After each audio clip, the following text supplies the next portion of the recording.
Guys आप देखो Shivaji college का भी नोटिस आया है। मैंने सॉरी गलती से वीडियो नहीं बना पाया था, ठीक है, लेकिन डेट एक्सटेंड हो चुकी है, ठीक है। 3 सितंबर तक लास्ट डेट एक्सटेंड हो चुकी है। पहले जो था वो काफ़ी पहले ही इसके फॉर्म क्लोज हो गए थे।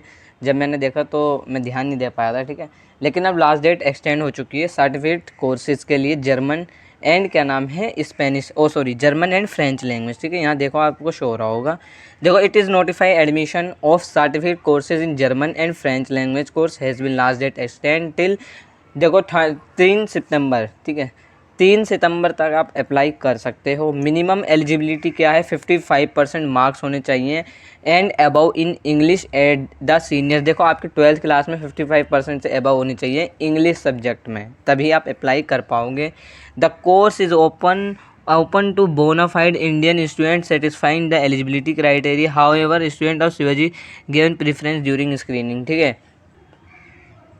अब यहाँ देखो लिखा हुआ है ऑनलाइन एप्लीकेशन फॉर्म लिंक इन्होंने नीचे दे रखा है, 2 लिंक दे रखे हैं, ठीक है आपको।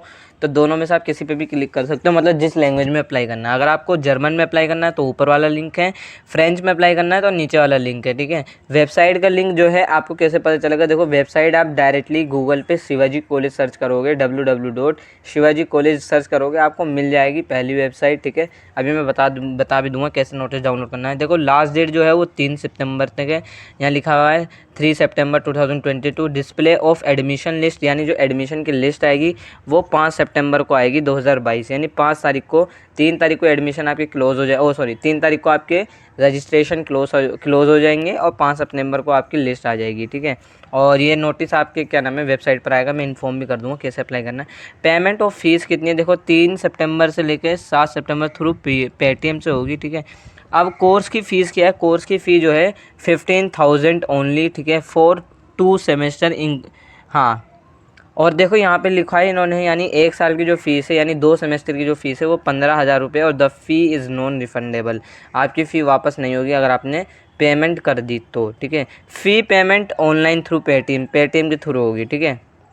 अब यहाँ पे और चल लेते हैं हम, देखो the college reserve the right to cancel admission of any student found in any active, वो ये देखो कॉलेज के ऊपर डिपेंड करता है, आपका एडमिशन कैंसिल कर दिया अगर आप कोई मिसबिहेव कर रहे हो या आपने कुछ गलत सर्टिफिकेट पेश करा है कॉलेज के सामने, ये सब होता है, ठीक है। या कॉलेज की प्रॉपर्टी को डैमेज कर रहे हो तो ये राइट होता है कॉलेज के पास आपका एडमिशन कैंसिल करने का, ठीक है।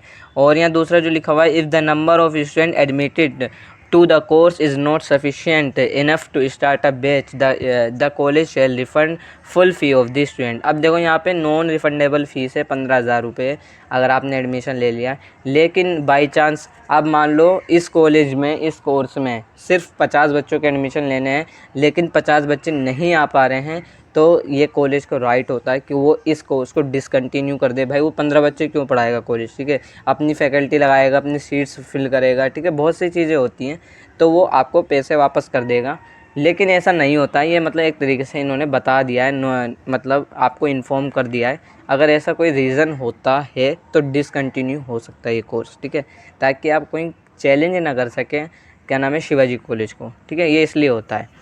On being granted admission, outside candidates should mandatory get a copy of their the ID card stamped from Shivaji College office and show same the time of entry in college, ठीक है। For the classes, those who do not have an ID card use a copy their Aadhaar card से आ सकता है वो। Admission to college not be granted otherwise, ठीक है। अब ये तो आपका हो गया। अब मैं बता देता हूँ सर्टिफिकेट का आपने अप्लाई करना है। मैं मान लो जर्मन के लिए अप्लाई कर रहा हूँ तो ऊपर वाले लिंक पे क्लिक कर दिया मैंने, ठीक है। अब ये देखो आपका शो हो रहा होगा applicant form part time language course certificate, ठीक है। अब यहाँ पे आपको देखो सबसे पहले अपनी ईमेल फिल करनी है, नीचे आओगे तो अपना ब्लॉक लेटर में नाम, ब्लॉक लेटर का मतलब होता है कैपिटल में, डेट ऑफ बर्थ फिल कर देना आप अपना मोबाइल नंबर फिल कर देना, सेक्स फिल कर देना, मेल हो फीमेल हो, ठीक है, मेल हैं, ठीक है। अब यहाँ मैरिड अनमेरिड, आप मैरिड हो या अनमेरिड हो, भाई हम अनमेरिड हैं, ठीक है, अनमेरिड पर आ गए हम, ठीक है। अब यहाँ फादर नेम पूछेगा, फादर का मोबाइल नंबर पूछेगा और प्रोफेशनल एंड एनुअल इनकम बता देना आप। मदर का नेम पूछेगा, मदर का मोबाइल, और प्रोफेशन पूछेगा मदर का, और एनुअल इनकम नहीं है तो आप NA कर सकते हो या हाउस वाइफ कर सकते हो, जो भी आपको अच्छा लगे, ठीक है। काफ़ी शब्द हैं इसके लिए। तो कैटेगरी में आप देखो जिस कैटेगरी से बिलोंग करते हो वो डाल देना। मैं जनरल हूँ तो मैं जनरल फिल कर देता हूँ। लोकल एड्रेस, परमानेंट एड्रेस दोनों फिल करना रहेगा आपको। एरिया आपका कौन सा, रूरल ये है या अर्बन है, ठीक है, गांव का क्षेत्र है या शहरी क्षेत्र है, ये फिल कर देना। करंट रेजिडेंटल स्टेटस क्या है, आप कहाँ रहते हो, हॉस्टल में रहते हो, पीजी में रहते हो या डे स्कॉलर्स में रहते हो, ठीक है, ये आपको बताना पड़ेगा। नहीं रहते तो तीनों छोड़ देना, अगर हॉस्टल में भी नहीं रहते, काफ़ी बच्चे हॉस्टल में रहते हैं इस वजह से। आधार नंबर आपको बताना पड़ेगा। Mode of commuting the college, ठीक है, आप देखो आप किससे आओगे कॉलेज, अदर मीन्स, ठीक है, या बस से आओगे तो बता देना, मेट्रो से आओगे तो मेट्रो बता देना, ठीक है। अब यहाँ पे बताना है university enrolment number issued earlier bye university of Delhi if the candidate had earlier passed any course from Delhi university.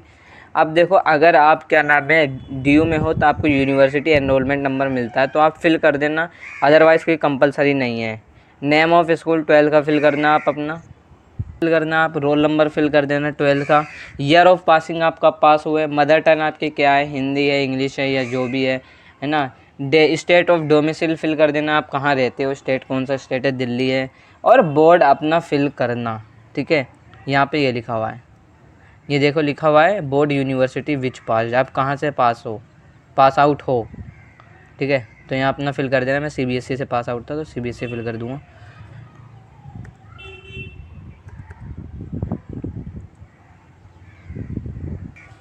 अब गाइज जब आप नेक्स्ट करते हो तो नेक्स्ट करने के बाद यहाँ पे आपसे पूछता है स्टूडेंट की बैंक की डिटेल्स पूछता है, जिसमें आपको नेम ऑफ द बेनिफिशियरी बताना पड़ता है। अपने बैंक का नाम बता दो, ठीक है, मेरा बैंक का नाम है,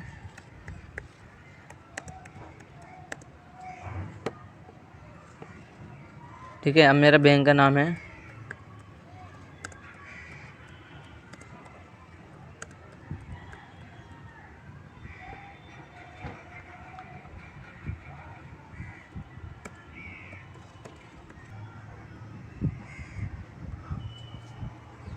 अब फाइनली गाइज आप देख सकते हो list of document to be uploaded. अब आपको यहाँ डॉक्यूमेंट अपलोड करने हैं, ठीक है।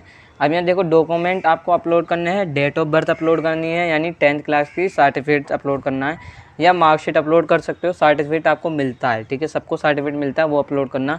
डेट ऑफ बर्थ के लिए होता है 10th क्लास की जो भी सर्टिफिकेट या मार्कशीट कहीं भी इंस्टीट्यूशन में मांगी जाती है तो डेट ऑफ बर्थ के पर्पज़ से मांगी जाती है, ठीक है। और 12th की आपको मार्कशीट देनी है, आपको भी पता है जो लास्ट एग्ज़ाम आपने पास करा वो 12th की मार्कशीट देना सर्टिफिकेट कोर्स के लिए अगर आप अप्लाई कर रहे हो, ठीक है। ऐड फाइल अटैच करके यहाँ पर कर देना। आधार कार्ड अपना उसकी फ़ोटो यानी PDF बनाना है, SS आपका।